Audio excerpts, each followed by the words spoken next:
गीता ज्ञान का आध्यात्मिक रहस्य जो सदियों से विलुप्त रहा, जिस ज्ञान से हर अर्जुन रूपी आत्मा को सद्गति, भीष्म पितामह को मुक्ति और जिससे स्वधर्म ने अधर्म पर विजय प्राप्त की, उस परमात्म ज्ञान की सत्य व स्पष्ट व्याख्या के साथ सभी संशय दूर करने श्रीमद् भागवत गीता। वो रामलाल थे। वो कौन है? अजो नित्यम शाश्वतो। वो जो अज नित्य शाश्वत है, उन्हीं का अंश, ममेवांश जो कहा था, उन्हीं का अंश था। तो वो भी अज नित्य शाश्वत है। तो वो भी अज नित्य शाश्वत है। तो अज नित्य शाश्वत उसका अंश है, और अंश होने के कारण वो जब निकल जाते हैं, यानी कि हम याद उन्हीं को, जैसे हमने कहा ना, वो चले गए यानी कि कृष्ण चले गए। अभी तक वो थे, तभी तो विद्वानता थी ना, देखने की शक्ति थी, बोलने की शक्ति थी, वाक और सब इंद्रियों में ताकत थी। तो ये ताकत कहाँ से आ रही थी? उनकी वजह से। हमने कहा वो चले गए। अब वो का मतलब तो वो है, फिर हम उनका, तो वो जो चले गए तो वो वास्तव में वही चले गए। हम लोग ध्यान नहीं देते। हमारे यहाँ दर्शन में यही है, हम वो देखते हैं जो नहीं दिखाई देता, तुम लोग वो देखते हो जो दिखाई दे रहा है। फिलॉसफी में, हमारे विषय में और तुम्हें इतना ही अंतर है। हम लोग हमेशा उस चीज़ को देखते हैं जो नहीं दिखाई दे रही है। हमें मालूम है कि अंदर का जो शाश्वत तत्व है वो क्या है, वो अज नित्य निराकार निर्विकार है। लेकिन हम क्या लड़ते हैं, उसने ऐसा क्यों किया, मुझसे ये क्यों कही, मेरी बेइज्जती कर दी, उनने ये ऊंचा था, वो वहाँ बैठ गई, मेरा ये कर दिया। तो ये सारी चीज़ें जो छोटी छोटी चीज़ें हैं, उस पर फिर प्रपंचात्मक लड़ाई नहीं लड़ते कि अरे ये बहुत मामूली चीज़ है, क्योंकि हम तो आए बड़े उद्देश्य के लिए, हमें तो उनको प्राप्त करना है। और हम अपने डगर से डगमगा जाएंगे, और डगमगाए तो हम अपने लक्ष्य से भटक जाएंगे, और फिर ये मनुष्य जीवन बनेगा नहीं। जब कुकर सुकर बन गए तो फिर इनका तो हम मिशन में आगे कोई बैठने देगा, कुत्ते को कोई नहीं बैठने देगा। तो हम कुकर सुकर ना बने, इसी के लिए तो हमें साधना करनी है ना। कम से कम इंसान तो बने कि हमारी भक्ति और परिवर्तित हो और आगे बढ़े। तो इतना तो हम कर चलें। जब ये बार बार याद करोगे कि ये थोड़ा ही जन्म रह गया, थोड़ा ही साल रह गए, बहुत बीत गई है, थोड़ी सी रह गई जिंदगी, इसमें स्मरण इतना कर लें कि मनुष्य के मनुष्य तो बन जाए, जहाँ हैं वहीं बन जाए, एकदम नीचे पतन ना हो जाए। नीचे पतन हो जाएगा तो हमारी सारी सामर्थ्य समाप्त हो जाएगी। हमारे अधोगामी जो हो जाएंगे, फिर हम ऊर्ध्वगामी कभी जन्म जन्म में हो ही नहीं सकते। वो 84 लाख योनि का, जैसे मोती झील में वो लगता है ना झूला इलेक्ट्रिक का, एक बार बैठ जाओ, चालू हो गए तो हो ही गया, फिर वो रोकता नहीं, चाहे चिल्लाओ, चाहे उल्टी करो, चाहे चीखो, वो कहते नहीं पूरे चक्कर तो लगने पड़ेंगे। तो 84 लाख के चक्कर ऐसे ही, इलेक्ट्रिक का झूला चल गया तो चल गया, फिर नहीं तुम्हारा रुकने वाला। तो समझ लो, उससे भयभीत हो जाओगे, उस झूले में हमें ना कोई बैठा दे, उसमें बैठ गए तो गए 84 लाख, चक्कर में घूम गए तो घूम गए। इतना भजन कर लो कि हम मनुष्य के मनुष्य बन जाए, कम से कम आगे भी तुम मिशन में आती रह सको।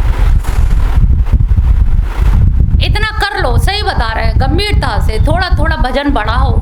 सुबह हम सबको उठाते हैं 3 बजे, भजन करने के लिए उठाते हैं कि थोड़ा भजन करो, थोड़ा नाम जप कर लो, थोड़ा मंत्र जप कर लो, इससे तुम्हारा जीवन बन जाएगा।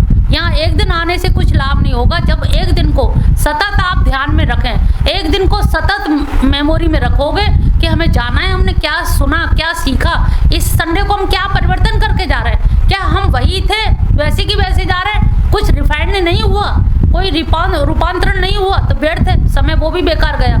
एक संडे मिला था वो भी व्यर्थ गया। हमसे ज़्यादा मूर्ख कौन है, हमसे ज़्यादा पागल कौन है? अरे उसको तो हम कमा लें, नाम धन तो कमा लें, हम जाके कह तो सके गुरु माँ से कि हमने इतने नाम जप किए, कोई नहीं आके बताता कि हमने इतना नाम लिया, इतने मंत्र जाप किए। तो ये कम से कम इतना हो कि हमें हर इतवार को जवाब देइए, हम लिख के लाएंगे हमने सोमवार से शनिवार तक इतना जाप किया। हमें पता ही, आपको लगेगा नहीं, हमारी चेकिंग होगी तो भय से आप लोग करोगे। और अगली बार से नियम बना लीजिए कि हमें हर संडे को अपनी कॉपी चेक कराने की, इतनी बार, सोमवार को इतना जाप हुआ, मंगल को इतना, इस दिन हो नहीं पाया तो क्या कारण था, ये सब हम लोग ध्यान दें। तो जब इस तरह से रखेंगे तो निश्चित जानिए आपका जाप बढ़ेगा, उत्तरोत्तर बढ़ेगा। कंपटीशन में बढ़ता है कि भाई मेरी उसकी साड़ी मेरी साड़ी से ज़्यादा सफ़ेद क्यों है, इसमें कंपटीशन है, नाम जप में कंपटीशन नहीं है। अच्छी चीज़ में कंपटीशन करो ना, बुद्धि को सुधारो। बहुत समय, उम्र बीत गई है, बहुत गई, थोड़ी रही। एक ग्वालिन थी, दही बेचने जा रही थी, तो जब आने लगी तो वो एक सेठ जी शाम को टहल रहे थे छत पे, तो उन्होंने कहा गुजरिया लौट के जा रही, जरा दही तो दे जा। उन्होंने कहा अरे सेठ जी मुँह पे टाइम ना है। कहले टाइम को तू कहाँ जा रही? कहले अरे मंजिल है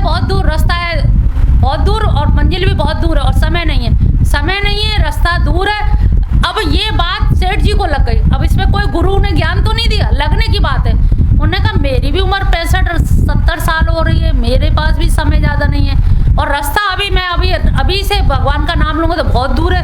कब तक उनके कान में भनक पड़ेगी, कान कहूँ तो कब तक उनके कान में भनक पड़ेगी। और वो संन्यास लेके चल दिए कि वास्तव में कम समय है।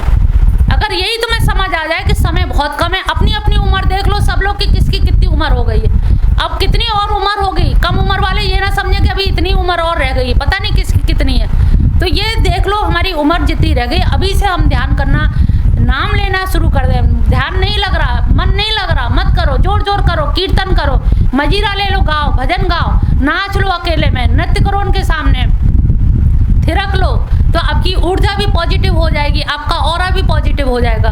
कीर्तन कर लो, तब तो मन लगेगा। नए नए भजन बनाओ, कीर्तन बनाओ कि मिशन में जाके हमें गाना, जल्दी जाएंगे, जल्दी जाके गाना है, सुनाना है हमें। तो इसी से कंपटीशन से आपके अच्छे से अच्छा भाव दशा बनने लगेगी। जब कीर्तन लिखते हैं, हम भजन लिखते हैं, तो हमारा भाव चक्र दूसरा चलने लगता है, भगवान के बारे में सोचने लगता है। तो किसी तरह से अपने आप में सुधार लाइए आप सब लोग। जब तक सुधार नहीं आएगा तो आने का कोई फायदा नहीं। हम भी बोलते रहे, आप लोग इधर कान से सुने, उधर से निकाल देंगे। हाँ, कुछ कह तो नहीं थी, सुना, उन्होंने बुलाया तो चले गए बैठ के। लेकिन समय ना बर्बाद करो, बहुत कीमती समय है। ये सब लोग ध्यान करें। 20 श्लोक तक हो गए हैं कि जिसका जन्म हुआ है और ये आत्मा जन्म है, उसका मरना भी निश्चित है, और जो मरना है उसका भी जन्म निश्चित है। और ये जो है जिसका जन्म 2 तरह के होते हैं, एक होता है हमारा अज नित्य शाश्वत शरीर, और दूसरा जो है स्थूल शरीर। इन दोनों के बीच में एक है सूक्ष्म शरीर। सूक्ष्म शरीर को आप थोड़ा समझ लीजिए, और एक होता है कारण शरीर। तो अब 3 तरह के शरीर है हमारे पास। जो अजो नित्य शाश्वत है वो तो अलग है, वो तो आत्मा है, उसको अलग कर दीजिए। 3 तरह के शरीर है। जो स्थूल है वो जल के राख हो जाएगा, जो तुम्हें दिखाई दे रहा है, जिसमें आप सारा काम स्थूल पे करते हो, सवेरे से नहाना धोना मंजन काहे के करते हो, स्थूल का, और फिर भी ये दुर्गंध देता है। इसके पीछे है सूक्ष्म शरीर। सूक्ष्म शरीर में क्या आता है, आपका अंतःकरण। अंतःकरण क्या होता है, मन बुद्धि चित्त अहंकार, ये 4 चीजें होती है। तो अंतःकरण चतुष्टय कहा जाता है। 4 चीज जहाँ होती है, मन में क्या होता है, संकल्प विकल्प, मिशन जाएं कि नहीं जाएं, भजन करनी करें, कहा करें कि ना करें, करेंगे तो पता नहीं, वो देखने तो बैठी नहीं, झूठे मोटे लिख के ले जाएंगे, कौन हमें देख रहा है, सबसे ज़्यादा हमारी 101 माला होंगे। ये संकल्प विकल्प मन का काम है। मन फिर वो बुद्धि को पहुंचाता है। बुद्धि क्या है, उसकी परिभाषा है अध्यवसायी बुद्धि, यानी कि बुद्धि क्या है, निश्चित ज्ञान की प्राप्ति। नहीं मुझे तो करना है। मन भले वो लगे ना लगे, उन्होंने कहा मजीरा बजा के करो या जोर जोर से बोल मुझे तो कर रहा है। ये निश्चित ज्ञान जो होता है, ये बुद्धि का काम है। मन तो डगमग करता है, बुद्धि क्या करती, नहीं मुझे जाना है तो जाना है, संडे को गीता सुननी है तो सुननी है, मुझे जाप करना है तो करना है। ये काम किसका है, बुद्धि का।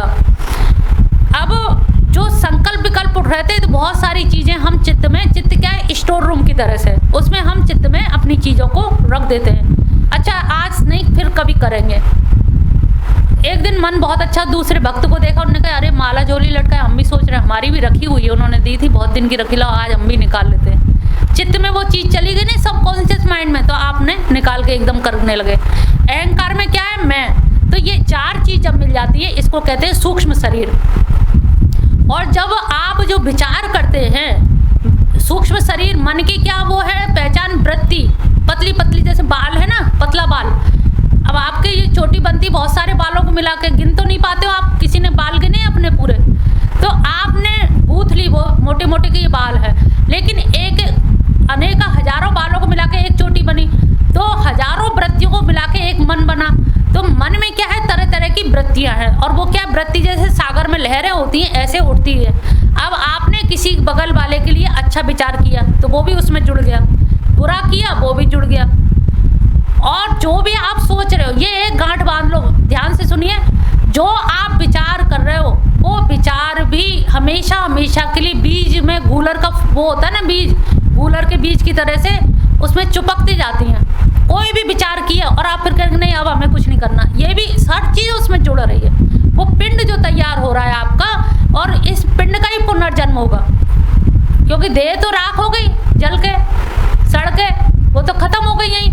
अब जो अंदर का पिंड है, मन बुद्धि चित्त अहंकार, इस पिंड का ही जन्म होना है। और पिंड के ऊपर एक कारण शरीर, कारण शरीर में आपका स्वभाव होता है। स्वभाव यानी कि उसमें हमारे 3 तरह के कर्म होते हैं, संचित कर्म, क्रियमाण कर्म और प्रारब्ध कर्म। प्रारब्ध कर्म जैसे आप कहोगे क्रियमाण, आज हमने जो काम किए, सुबह से रात तक लिस्ट बनाना आपने क्या क्या काम किए, आज जो काम करोगे वो है क्रियमाण कर्म। या रोज आप रोटी खाते पीते नहाते धोते जो नित्य कर्म है उनको कहते हैं क्रियमाण कर्म।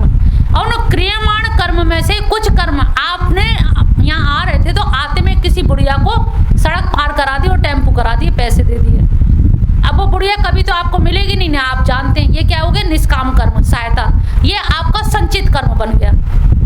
और किसी को आपने धक्का दे दिया, कहीं से उतार के बैठ गए खिसक के और इस टेम्पू में नहीं बैठने दिया, तो ये भी आपका संचित हो गया। तो ये संचित कर्म में हो गए, ये जमा हो गए। आज रोटी खाई पेट भर गए, तत्काल फल देता है क्रियमाण कर्म। संचित कर्म डिपॉजिट हो जाते हैं, जैसे हमने 100 रुपये की नौकरी है, 100 में से 50 हम रोज खर्च कर लेते हैं और 50 हम रोज बैंक में जमा कर देते हैं। तो ऐसे ही आज के दिन में कुछ कर्म का हम तुरंत नहाने धोने की, खाना भोजन खाया सोए, सब ये नित्य के कर्म है, ये क्रियमाण कर्म है। और नित्य के कर्मों से ही हम ऐसे काम करते हैं जो हमारे जुड़ जाते हैं, कुछ अच्छा बुरा करते हैं वो हमारा डिपॉजिट हो जाता है बैंक में। और ये डिपॉजिट जो होता है बैंक में, उसी से फिर हम प्रारब्ध कर्म बनते हैं। उस प्रारब्ध कर्म से ही आपका फिर पुनर्जन्म होता है। एक तो प्रारब्ध कर्म जो जमा पूंजी है उसमें से कुछ ले लिए, जैसे भीष्म पितामह को कहा ना, आपका जो सैया पे पड़े ये 36वें जन्म की है। अब इतने इतने जन्मों की जुड़ा रहता है प्रारब्ध कर्मों में। और वो प्रारब्ध कर्मों से सूक्ष्म शरीर जोड़ करके कुछ का, अभी हमें ये जो स्ट्रक्चर, जिस परिवार में हमने जन्म लिया, जिस रंग रूप में, यानी कि कर्म ही, जैन दर्शन में भी कहा है, कर्म ही डिसाइड करते हैं कि आप लंबे होंगे कि छोटे होंगे, गोरे होंगे कि काले होंगे, आप क्रोधी होंगे कि आपका क्या स्वभाव होगा। सब कुछ आपका कर्म से ही डिसाइड होता है। कैसे कुल में कैसी कोख से जन्म लेंगे, ये सब आपके पहले से ही कर्मों से ही डिसाइड होता है। आप किसी को दोष दें कि हमें उन्होंने पढ़ने नहीं दिया, हमारी नौकरी, कोई दोस्त का दोषी नहीं है। आप ही अपने कर्मों के दोष को भोगते हो और आप दूसरों पे दोष देते रहते हो और जीवन को कलह युक्त बना लेते हैं। तो ये सोचिए, अब हम जो वर्तमान कर्म है उनको तो देखते हैं, लेकिन जो हमारे अंदर विचार उठ रहे हैं उन पे भी हमें देखना है। गलत विचार उठ गया तो वो भी जुड़ जाएगा, वो जुड़ा हुआ। हम फिर क्या कहते हैं, भगवान हमने तो कभी किसी का बुरा किया नहीं है। सही है, तुमने बैठे हो चुपचाप, कहाँ बुरा किया, लेकिन कितना कुछ सोच लिया अंदर। मुझे सब लोग शांत बैठे दिख रहे हैं, लेकिन सब लोग देख लो तुम बैठे कहाँ हो, सही देखो तुम बैठे कहाँ हो। अन्न में कोष में बैठे हो कि प्राण में कोष में कि मनो में कोष में कि विज्ञान में कोष में कि आनंद में कोष में। 5 कोष होते, कौन सी जगह बैठे हो, वो ही बैठना तुम्हारा बैठना है। हम लोग यहाँ पे कानों से सुन रहे होते, लेकिन देख रहे हैं टाइम हो जाए तो सब्जी लेते जाए कल्याणपुर से, ये कर ले वो कर ले, काम एक चक्कर गिन्नी सी अंदर एक चल रहा है। सुन रहे हो, एक मन से सुन रहे हो, एक मन से सोच रहे हो। तो सोचा हुआ तुम सोच रहे हो मैं नहीं देख पा रही हूँ, लेकिन कृष्ण तो देख रहे हैं। वो सोचे हुए का भी तुम्हें फल मिलेगा। फिर कहते हो हमने बुरा नहीं किया, किया नहीं है, लेकिन करने की सोची तो थी। जो सोचा है उसका भी फल मिलेगा। तो कभी भगवान को दोष मत दियो कि भगवान हमने कभी ऐसा बुरा नहीं किया किसी का, तुम कर नहीं पाए। गरीब आदमी, निर्बल आदमी क्या होता है, तुझे भगवान देखेगा। तो हमने कहीं ना कहीं कह तो दिया ही ना, हम नहीं कर पा रहे, लेकिन तुझे भगवान तो दोष देगा। तो हम जो मन से भी अगर किसी के लिए बुरा चाहते हैं, मन से भी किसी का बुरा सुनते हैं या बुरा करने की चेष्टा करते हैं, कर नहीं पा रहे, तो ये मत सोचो कि भगवान ने हमारा बुरा किया, हमने कभी किसी का बुरा नहीं किया। आपने मन ही मन बहुत सारा बुरा कर लिया।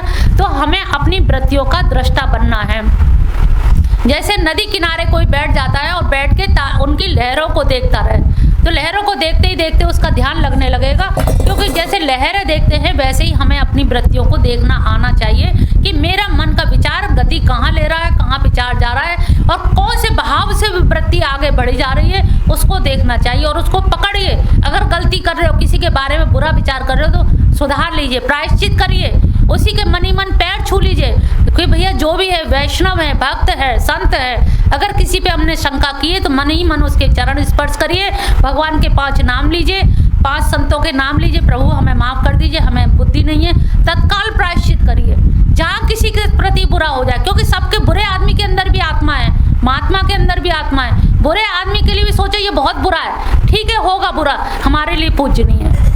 और कहा जाता किसी वैष्णव की जो कंठी पहने हैं, माथे पे चंदन लगाए हुए कृष्ण भक्त है, जो प्याज ना खाता हो, ऐसे वैष्णव का कभी विरोध नहीं करना चाहिए, कभी खंडन मंडन ना करो और कभी उसके बारे में बुराई ना करो। उसका पाप बहुत ऐसा पाप लगता है जिसे भगवान भी माफ़ नहीं करते हैं। तो हमेशा कभी ऐसा विचार आ जाए तुरंत तत्काल क्षमा मांगी, मन ही मन मांग लो, सबके सामने नहीं कह सकते हो, भगवान से याचना करो, प्रभु हमसे एक त्रुटि हो गई, आप क्षमा प्रार्थी हैं हम कैसे भी, और मन ही मन प्रायश्चित कर लीजिए कभी। तो आपको क्या होगा, ये वृत्तियों को देखना आ जाएगा, मन के विचारों के दृष्टा बनो। जब दृष्टा बनोगे तो तुम्हारे अंदर आत्मा अनात्मा अलग दिखेगा कि शरीर अलग है, मैं अलग हूँ। 1857 में एक फकीर को मार रहे थे तो उन्होंने कहा, अंग्रेजों ने उसका पैर भागा, गोली मारी, पैर मुड़ गया, तो उन्होंने कहा इसका पैर ही तोड़ डालो। बहुत दुष्ट है ये फकीर बने फिरते हैं, कुछ ढोंगी है ये लोग।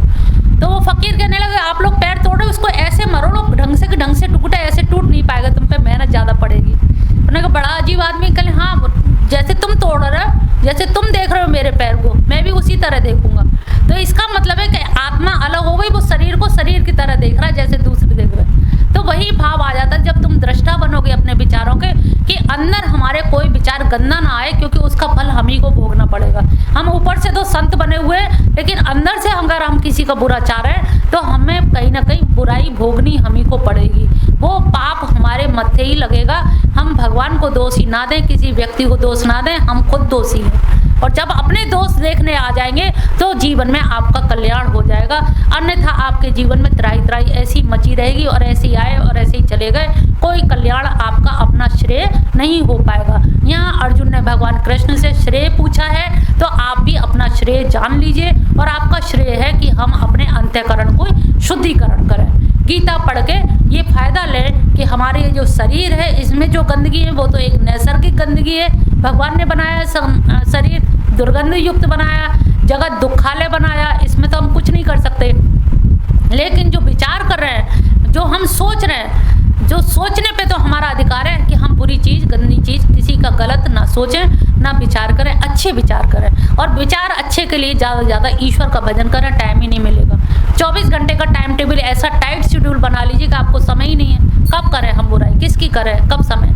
तो ये थोड़ा सा आप लोग अपने इस देही के ऊपर जो विराजमान अंतःकरण है, क्योंकि अंतःकरण ही यातना शरीर बनता है। जब हम कहते हैं ना शरीर तो जल के राख हो गया, ऊपर स्वर्ग नरक किसका होता है, वो इस अंतःकरण का होता है। ये अंतःकरण क्या है, भोगायतन है, ये भोगने के लिए बना है, इसको यातना शरीर भी कहा जाता है। ये शरीर जल के राख हो गए, लेकिन यातना शरीर ऊपर जाता है, जिसको खौलते तेल में खौलाया जाता है, लेकिन वो मरता नहीं है, तपते हुए तवे से गुजारा जाता है, लेकिन जलता नहीं है। तो उस यातना शरीर को हमें ना भोगना पड़े, इसके लिए अपने आप अपने मित्र बनिए, अपने शत्रु मत बनिए। आप किसी का भला मत करो, अरे तुम अपना भला कर लो, अपना भला कर लो, इतना ही भला है बस, दूसरे का तुम क्या करोगे। हम अपना ही भला नहीं कर पाते। तो ये संकल्प लें कि हमें अपना भला करना है, अपना स्वार्थी, कहते हैं ना स्वार्थी मतलब सेल्फिश नहीं, स्वार्थी यानी कि स्वयं का अर्थ समझो, स्वयं का अर्थ समझो, प्रयोजन समझो, लक्ष्य समझो कि इस धराधाम पे हम आए क्यों हैं, मेरे आने का लक्ष्य क्या है। लक्ष्य है कि आत्म कल्याण करो, अपना उद्धार करो, भगवान का स्मरण करो। हम स्मरण उनका ना करके दुनिया भर का स्मरण करते हैं। घर में क्या चीज़ खत्म हो गई, कौन आ रहा है, कौन जा रहा है, अरे छोड़िए, जिसका जो होना है वो होगा। ये ध्यान रखो, बहुत गई थोड़ी रही जो बीती जाए, ताल भंग मत होने दे, कुले दाग लग जाए। ताल भंग नहीं होनी चाहिए, ताल से ताल मिला के चलो। जब उनकी ताल में ताल मिला के चलोगे तो आपके जीवन का कल्याण हो जाएगा, आपकी वृत्तियां भी सुधर जाएंगी। इसी के साथ अपनी वाणी को विराम देते हैं। बोल बंसी वाले की जय।